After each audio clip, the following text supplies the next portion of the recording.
How to present PPT in Zoom meeting.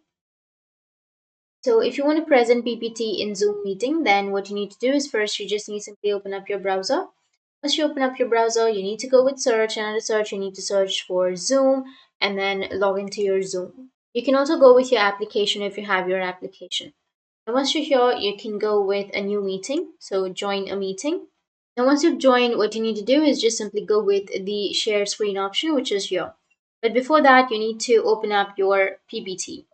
So go with the PowerPoint application and then open up your PPT. Once you open up your PPT, now you just need to simply go with share screen, which is right here on the bottom. And you can just go with Chrome tab. And here, if you get an option to show your PowerPoint application, then you can go with that option.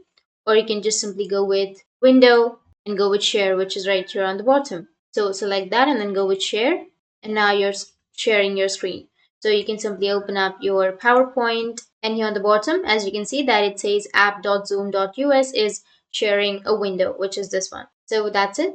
If you want to stop sharing, then you can just click on stop sharing and it will be stopped. So that's how you can present PPT in Zoom meetings. And if you have any questions, feel free to comment below. Thanks for watching.